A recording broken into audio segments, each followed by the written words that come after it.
آنے کے لیے آئینی درخواستوں پر فیصلہ محفوظ کر لیا ہے، جو کہ آج شام 4 بجے سنائے جانے کا امکان ہے۔ آپ کو بتائیں جسٹس عمر عطا بندیال نے ریمارکس دیے کہ اگر ججز کا اتفاق ہوا تو آج 4 بجے فیصلہ سنایا جائے گا۔ ہم اللہ کے سامنے جواب دہ ہیں، ہم آئین اور قانون کے پابند ہیں، انشاءاللہ اپنا کام آئین اور قانون کے مطابق کریں گے۔ سپریم کورٹ میں جسٹس قاضی فائز عیسیٰ کے خلاف صدارتی ریفرنس کی کارروائی رکوانے کے لیے آئینی درخواستوں پر سماعت کے دوران ایف بی آر نے قاضی فائز عیسیٰ کی اہلیہ کا ٹیکس ریکارڈ سربمہر لفافے میں جمع کروا دیا ہے۔ قاضی فائز عیسیٰ کے وکیل نے بھی سربمہر لفافے میں دستاویزات پیش کی ہیں، جبکہ بینچ کے سربراہ جسٹس عمر عطا بندیال نے کہا کہ اب اس پر کوئی آرڈر پاس نہیں کریں گے۔ جسٹس قاضی فائز عیسیٰ کی اہلیہ تمام دستاویزات ریکارڈ پر لا چکی ہیں۔ جسٹس عمر عطا بندیال نے فروغ نسیم سے مکالمہ کرتے ہوئے کہا کہ آپ اس کی تصدیق کروائیں۔ وکیل منیر اے ملک نے عدالت کو بتایا کہ سمجھ نہیں آ رہی حکومت کا اصل کیس میں ہے کیا۔ فروغ نسیم نے کہا ان کا اصل کیس وہ نہیں جو ریفرنس میں ہے۔ برطانوی جسٹس نے خود کو اہلیہ کی مہم کے ساتھ منسلک کیا تھا۔ جسٹس قاضی فائز عیسیٰ نے بھی کبھی اہلیہ کی جائیدادیں خود سے منسوب نہیں کی۔ بدقسمتی سے فروغ نسیم غلط بس میں سوار ہو گئے ہیں۔ حکومت ایف بی آر جانے کی بجائے سپریم جوڈیشل کونسل آ گئی ہے۔ خبروں کے سلسلے کو آگے بڑھائیں، آپ کو بتائیں وزیر اعظم عمران خان نے کور کمیٹی کا اجلاس آج طلب کر لیا ہے۔ ملکی سیاسی اور معاشی صورتحال کا جائزہ لیا جائے گا۔ حکومتی اتحادی جماعتوں کے تحفظات سے متعلق مشاورت بھی ہوگی۔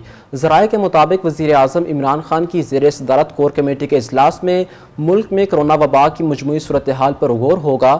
کرونا اور دیگر امور پر حکومتی فیصلوں کا جائزہ لیا جائے گا۔ وزیر اعظم کور کمیٹی ممبران کو حکومتی فیصلوں پر اعتماد میں لیں گے۔ معاشی ٹیم کور کمیٹی کو بجٹ کے حوالے سے بریفنگ بھی دے گی، جبکہ احساس پروگرام، ٹائیگر فورس اور دیگر اقدامات میں پیش رفت کا بھی جائزہ لیا جائے گا۔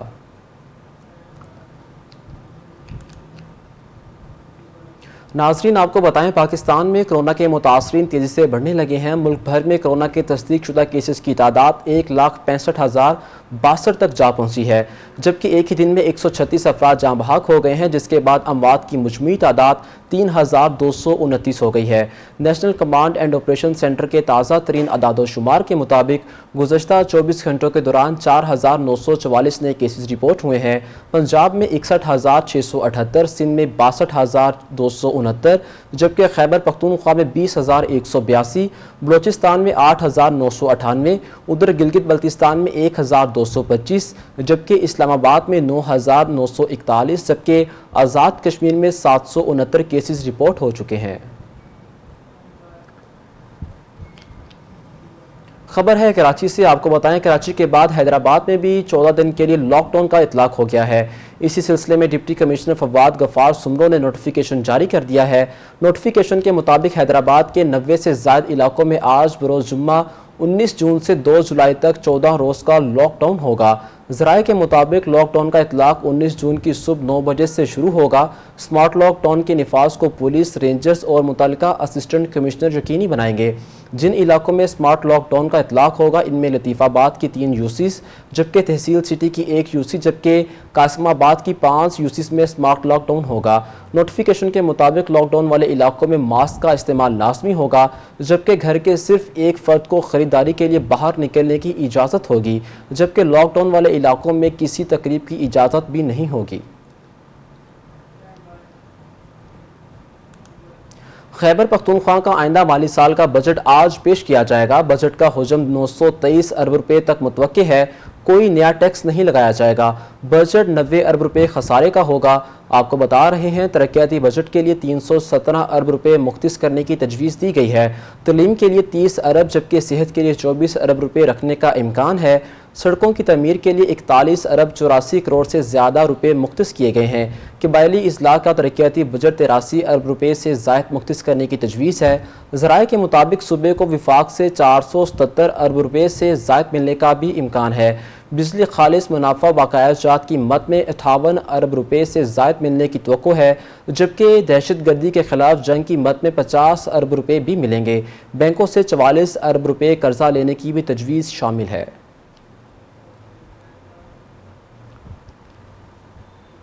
بلٹن میں افسوسناک خبر شامل کریں. آپ کو بتائیں گھوٹکی میں گھوٹا مارکیٹ کے قریب دھماکہ ہوا ہے. دھماکے میں رینجرز کی گاڑی کے قریب ہوا ہے. دھماکے میں 2 اہلکار سمیت 3 افراد جاں بحق ہو گئے ہیں، جبکہ جاں بحق اہلکاروں میں ظہور احمد اور فیاض احمد شامل ہیں. دھماکے میں جان بحق شہری ایک غلام مصطفیٰ بھی شامل ہیں. آپ کو بتا رہے ہیں گھوٹکی میں گھوٹا مارکیٹ کے قریب دھماکہ ہوا ہے. دھماکہ رینجرز کی گاڑی کے قریب ہوا ہے. دھماکے میں 2 اہلکاروں سمیت 3 افراد جاں بحق ہو گئے ہیں. جاں بحق اہلکاروں میں ظہور احمد اور فیاض احمد شامل ہیں دھماکے میں، جبکہ ایک شہری بھی شہید ہو گیا ہے.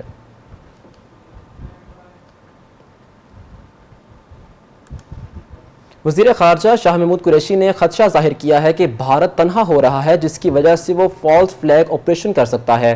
سینٹ میں اظہار خیال کرتے ہوئے شاہ محمود قریشی کا کہنا ہے کہ سیکیورٹی کونسل میں 5 مستقل اور 10 غیر مستقل ممبر ہیں، جس میں بھارت 7 مرتبہ اور پاکستان بھی 7 مرتبہ سیکیورٹی کونسل کا رکن بن چکا ہے.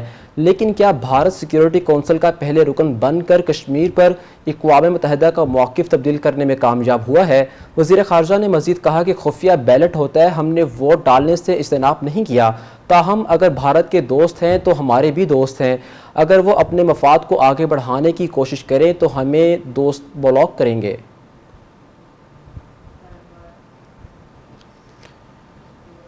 مودی سرکار کی منت سماجت کے بعد چین نے لیفٹیننٹ کرنل اور 3 میجر سمیت 10 بھارتی فوجی رہا کر دیے ہیں. سرحدی خلاف ورزی پر چینی فوج نے 20 بھارتی فوجیوں کو ہلاک اور 76 کو زخمی کر دیا ہے. آپ کو بتا رہے ہیں مسلسل مذاکرات جگ ہنسائی اور بھارتی وزیروں کی منت سماجت کے بعد چین نے 10 بھارتی فوجی رہا کر دیے ہیں. بھارتی فوجیوں کی رہائی کا فیصلہ میجر جنرل کی سطح پر مذاکرات کے بعد کیا گیا. رہائی پانے والوں میں لیفٹیننٹ کرنل اور 3 میجر بھی شامل ہیں. وادی گلوان میں سرحدی خلاف ورزی کرنے والے 20 بھارتی فوجی ہلاک جبکہ 76 زخمی، جبکہ کئی ہمیشہ کے لیے معذور ہو گئے ہیں.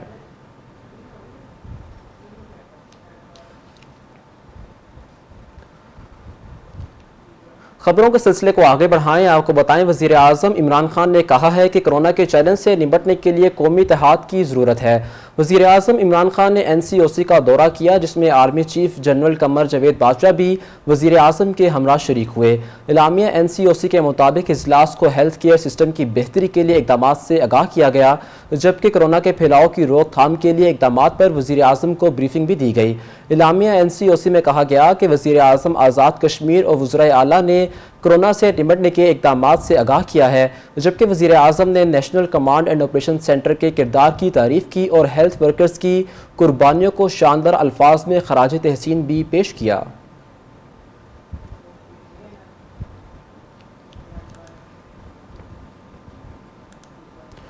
آگے بڑھیں. آپ کو بتائیں اینٹی نارکوٹکس فورس پنجاب کی علاقہ بھر میں کارروائیاں جاری ہیں. کرونا وائرس کے خطرے کے باوجود ANF پنجاب ملک کو منشیات کی لعنت سے پاک کرنے میں سرگرم ہے. کروڑوں روپے مالیت کی منشیات برآمد کر لی گئی ہیں. آپ کو بتا رہے ہیں ANF پنجاب نے فیصل آباد مختلف کارروائیوں کے دوران 2 افراد تنویر احمد عبدالعزیز جو کہ فیصل آباد کا رہائشی ہے اور عاصم محمود ولد عبدالقادر رہائشی فیصل آباد کو رنگے ہاتھوں پکڑ لیا گیا ہے. پکڑی جانے والی منشیات میں 2.340 کلو گرام چرس جبکہ 3.600 کلو گرام افیون بھی شامل ہے. ANF پنجاب نے ملتان میں کارروائی کے دوران ایک شخص جس کا نام محمد کاشف ولد لال شہزاد جو کہ لوتھراں کا رہائشی ہے کو رنگے ہاتھ گرفتار کر لیا ہے.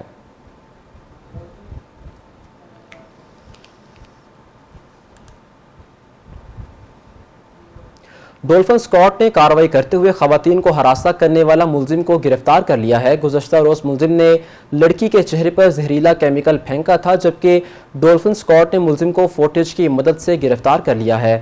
ملزم عادی مجرم ہے اور انجان عورتوں کو ہراساں کرتا ہے. فوٹیج میں ملزم کو خاتون سے فحش حرکات کرتے واضح دیکھا جا سکتا ہے.